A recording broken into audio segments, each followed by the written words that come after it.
दोस्तों, ये खबर सुनकर आपका दिमाग घूम जाएगा। राष्ट्रीय स्वयंसेवक संघ के सरसंघचालक मोहन भागवत जी ने फटकार लगाई है। कहा, स्वास्थ्य और शिक्षा पहले सेवा थे, अब धंधा बन गए हैं।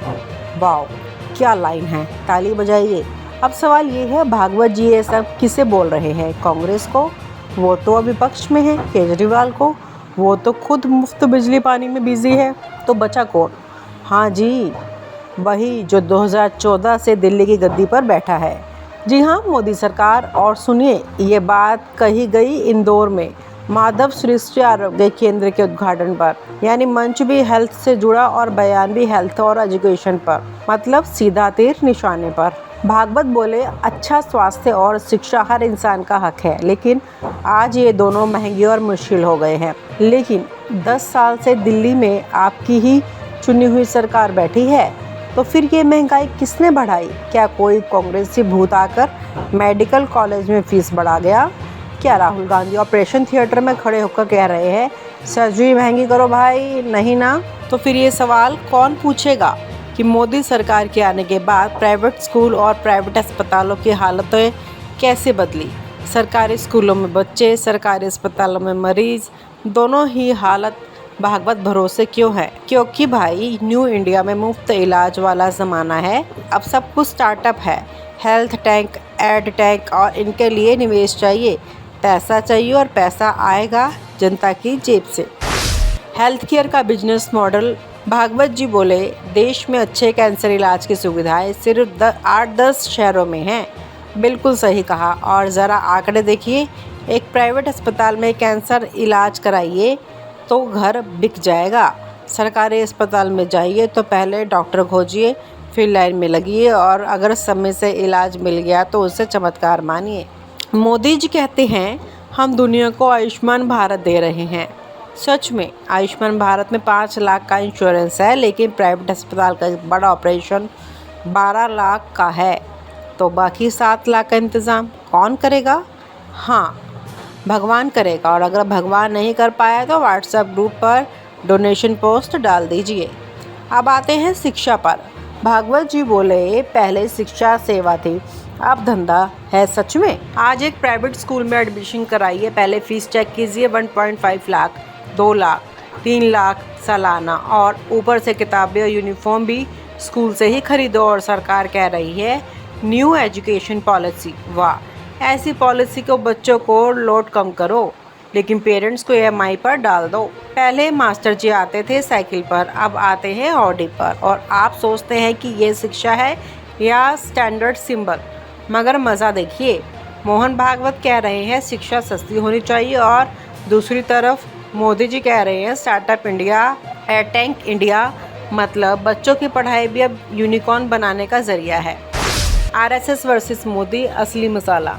अब सवाल ये है, भागवत जी का ये बयान सिर्फ हेल्थ और एजुकेशन का नहीं है, इसमें एक राजनीतिक संदेश भी है। क्योंकि RSS और मोदी के रिश्ते वैसे तो गुरु शिष्य जैसे बताए जाते हैं, लेकिन अब लग रहा है कि गुरुजी शिष्य से नाराज हो गए हैं। RSS कहता है सेवा का मतलब समाज को जोड़ना है, मोदी जी कहते हैं सेवा का मतलब 5 ट्रिलियन इकोनॉमी। RSS चाहता है संगठन का वर्चस्व बना रहे, मोदी जी चाहते हैं मैं ही पार्टी, मैं ही सरकार और मैं ही भारत। भागवत जी के दिल में शायद ये बात भी है कि मोदी जी सुनते कम हैं और बोलते ज़्यादा हैं। 75 की उम्र का नियम पार्टी के लिए है, लेकिन प्रधानमंत्री पद के लिए नहीं। क्यों भाई? सेवा भावना कहाँ गई, या वो भी धंधा हो गया? भागवत जी बोले, CSR नहीं धर्म करो। वाह, और सरकार कह रही है CSR करो, टैक्स बचाओ, मतलब सेवा का भी रिटर्न ऑन इन्वेस्टमेंट। RSS कहता है सेवा भाव से काम करो, सरकार कहती है स्टार्टअप शुरू करो, NGO खोलो, फंडिंग लो। हेल्थ केयर का बिजनेस मॉडल। भागवत जी बोले, देश में अच्छे कैंसर इलाज की सुविधाएं सिर्फ 8-10 शहरों में हैं। बिल्कुल सही कहा। और ज़रा आंकड़े देखिए, एक प्राइवेट अस्पताल में कैंसर इलाज कराइए तो घर बिक जाएगा। सरकारी अस्पताल में जाइए तो पहले डॉक्टर खोजिए, फिर लाइन में लगिए, और अगर समय से इलाज मिल गया तो उसे चमत्कार मानिए। मोदी जी कहते हैं हम दुनिया को आयुष्मान भारत दे रहे हैं। सच में, आयुष्मान भारत में 5 लाख का इंश्योरेंस है, लेकिन प्राइवेट अस्पताल का बड़ा ऑपरेशन 12 लाख का है। तो बाकी 7 लाख का इंतज़ाम कौन करेगा? हाँ, भगवान करेगा। और अगर भगवान नहीं कर पाया तो व्हाट्सएप ग्रुप पर डोनेशन पोस्ट डाल दीजिए। अब आते हैं शिक्षा पर। भागवत जी बोले, पहले शिक्षा सेवा थी, अब धंधा है सच में। आज एक प्राइवेट स्कूल में एडमिशन कराइए, पहले फीस चेक कीजिए, 1.5 लाख, 2 लाख, 3 लाख सालाना, और ऊपर से किताबें और यूनिफॉर्म भी स्कूल से ही खरीदो। और सरकार कह रही है न्यू एजुकेशन पॉलिसी। वाह, ऐसी पॉलिसी को बच्चों को लोड कम करो, लेकिन पेरेंट्स को EMI पर डाल दो। पहले मास्टर जी आते थे साइकिल पर, अब आते हैं ऑडी पर, और आप सोचते हैं कि ये शिक्षा है या स्टैंडर्ड सिंबल। मगर मज़ा देखिए, मोहन भागवत कह रहे हैं शिक्षा सस्ती होनी चाहिए, और दूसरी तरफ मोदी जी कह रहे हैं स्टार्टअप इंडिया, एयरटैंक इंडिया। मतलब बच्चों की पढ़ाई भी अब यूनिकॉर्न बनाने का जरिया है। RSS वर्सेस मोदी, असली मसाला। अब सवाल ये है, भागवत जी का ये बयान सिर्फ हेल्थ और एजुकेशन का नहीं है, इसमें एक राजनीतिक संदेश भी है। क्योंकि RSS और मोदी के रिश्ते वैसे तो गुरु शिष्य जैसे बताए जाते हैं, लेकिन अब लग रहा है कि गुरुजी शिष्य से नाराज हो गए हैं। RSS कहता है सेवा का मतलब समाज को जोड़ना है, मोदी जी कहते हैं सेवा का मतलब 5 ट्रिलियन इकोनॉमी। RSS चाहता है संगठन का वर्चस्व बना रहे, मोदी जी चाहते हैं मैं ही पार्टी, मैं ही सरकार और मैं ही भारत।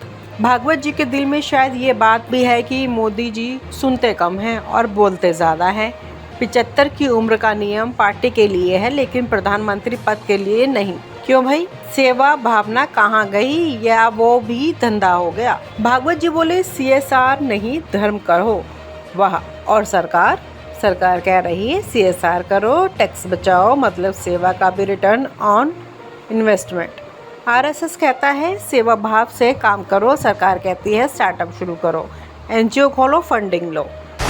भविष्य की राजनीति। ये बयान सिर्फ हेल्थ एजुकेशन का मुद्दा नहीं है, ये 2029 का संकेत भी है।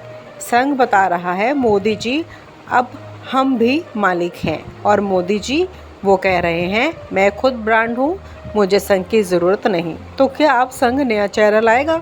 संजय जोशी का नाम फिर सुर्खियों में आएगा, या ये बयान सिर्फ एक चेतावनी है? तो दोस्तों, भागवत जी का बयान सुनकर लग रहा है पहले सेवा थी अब धंधा है, लेकिन असलियत ये है अब धर्म भी ब्रांड है, राजनीति भी ब्रांड है, और सेवा भी बिजनेस मॉडल है। तो अगली बार जब आप डॉक्टर के पास जाएं या बच्चे का एडमिशन करवाने जाएं, तो ये मत सोचें कि आप सेवा ले रहे हैं, सोचें कि आप न्यू इंडिया के सबसे बड़े स्टार्टअप में निवेश कर रहे हैं। जय हो सेवा भावना की, और अब शेयर मार्केट में लिस्टेड हो चुकी है। और आप हमसे जुड़े रहने के लिए सब्सक्राइब करें YouTube पर, फॉलो करें Twitter पर, और लाइक करें Facebook पर। और ज्यादा जानकारी के लिए आपको टाइप करना होगा सिर्फ न्यूज़ नशा।